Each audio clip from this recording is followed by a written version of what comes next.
very important. But as I've reminded us many times, nothing as significant as recognizing the sanctity of life and the primary responsibility of law enforcement in protecting the sanctity of life. And sadly, over the last few weeks, we have experienced some tragedies and loss of life in Portlanders, and I just want to speak to that just briefly. Any loss of life, regardless of the circumstances, is a tragedy for us as a community, and it's something that we should never just have be a statistic or a number, and yet, sometimes these numbers do tell a little bit of a story. I will tell you that over the last couple of days, with the couple of homicides we had over the weekend, as well as some shootings, this brings our total homicide numbers up this year to, where's the number? 41, 41 as to this date, and it was 62 this time last year. So we're still down overall in our homicide incidents at about 37% less.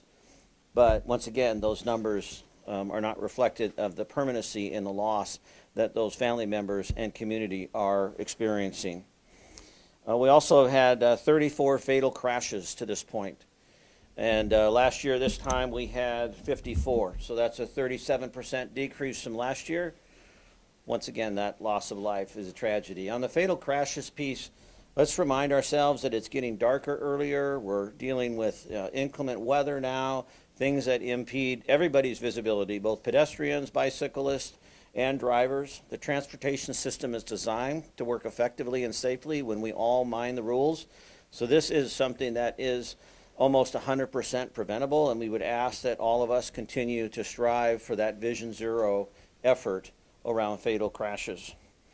And finally, I just want to highlight a couple more numbers, and then I'll take questions. Overall, in the areas of non-injury shootings, we're down 31% this year. Total overall shootings are down 32%.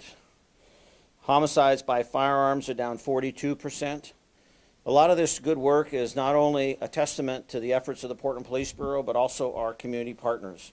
Our efforts around ceasefire, Office of Violence Prevention, and the many dedicated outreach workers that are partnering with the Portland Police Bureau in very difficult spaces, people with lived experience that are intervening and interdicting behavior before it materializes into violence. Yet we also continue to see a high demand for service. Portland Police Bureau is a under-resourced, understaffed bureau, but it continues to rise to the occasion. So far this year, we are 8% higher on calls for service. Last year, this time, we had 226,978. This year, we're at 246,462, an 8% increase in calls for service. In the previous 2 weeks, we had 5,500 plus calls last week and 5,300 plus calls for service the week before. So I'm immensely proud of the men and women of the Portland Police Bureau that are stretched incredibly thin, managing many complex situations, and yet doing their very best to meet the expectation of Portlanders to provide that safety that each Portlander deserves. And I'll take some questions.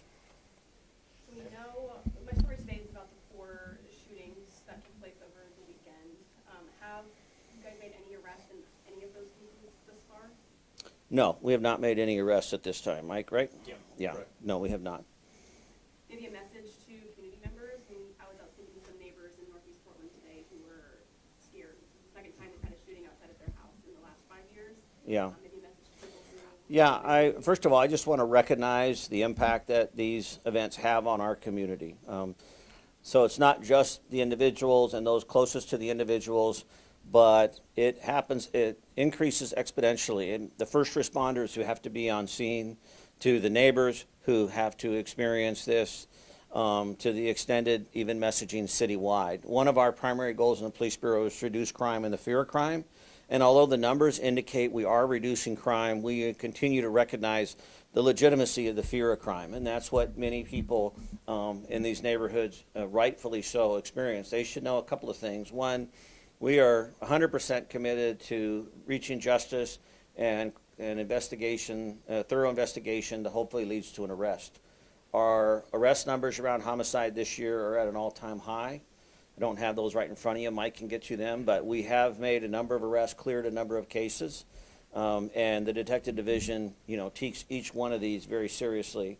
And then our officers are always made aware of the fact that, there's a heightened sensitivity to these parts of town that are experiencing this trauma right now. And so we're asking for that, increased vigilance, increased awareness in that area to try and provide that level of safety that Portlanders expect. And Chief, at this point, you don't believe any of those 4 incidents are connected? Not at this time. We don't have information to indicate that they're connected. How many police officers should the city of Portland have compared to other cities the same size? And then also, what's the stress or what the challenges the Portland police officers who are on the street, what challenges are they having now? Yeah, so the numbers wise, it really varies, across the country. I mean, you can look at cities of comparable size like Milwaukee, which has north of 15 to 1,700, or Boston, which has closer to 3,000. Those are cities of comparable size population-wise. We have 810 right now. Historically, and the number that I put out last year that we're striving for is to try and get us closer to 1,050 to 1,100 within the next couple of 3 years. That's going to require a lot of aggressive hiring, recruitment, and emphasis on retention, so that's a combination.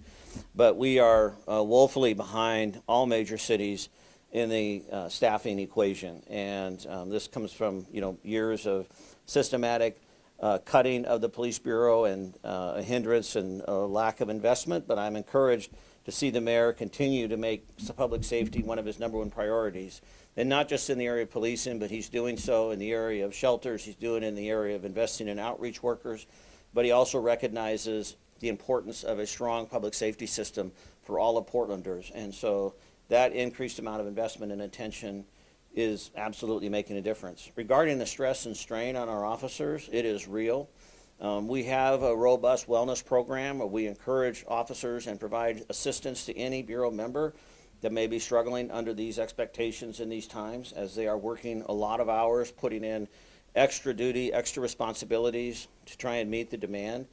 And we're also trying to make sure that they have the support and resources they need, as well as their families, to be at their highest level. Once again, a priority of the mayor and mine is around making sure that our officers are at their very best. And they're not at their very best when they're working multiple hours of overtime a week, when they're being stretched thin. We need them to be at their very best so that when they show up, they provide that level of service that Portlanders expect.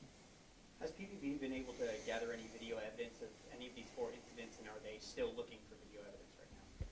Not aware of video evidence off the top of my head, but that's part of the investigation. Mike would have to follow up on that. And Chief, is there anything maybe, and obviously like you said, we're on a big downward trend in terms of our gun violence numbers. Is there anything from this weekend that maybe gives you pause or lets your officers know that this is something you think about? I know one of these incidents occurred at an Airbnb rental, and some maybe occurred maybe in areas with more nightlife happening, and so does that kind of draw your attention a little bit? Or? Yeah, we're constantly looking at the numbers regularly to look for patterns, look for trends, look for problem areas that maybe we can address more specifically. We're about crime reduction, not crime suppression. So although, being able to suppress crime and maybe reduce those numbers is important, it's actually more important that we look at the root causes of crime in our community. So there's a combined approach here by PPB, one which is enforcement oriented, and that's where we look at the numbers and we try to make arrests and take sort of a traditional law enforcement approach. And then there's the holistic approach, looking at it as a system, working with, like I said, our community-based partners, working with our district attorney's office, working with our regional law enforcement partners, working with the mayor's office, and really trying to find an approach where we can address these issues systematically to maybe prevent future violence and future crime. So we're always looking at that, and whether it be in specific areas of parts of town or overall trends. Is the department doing anything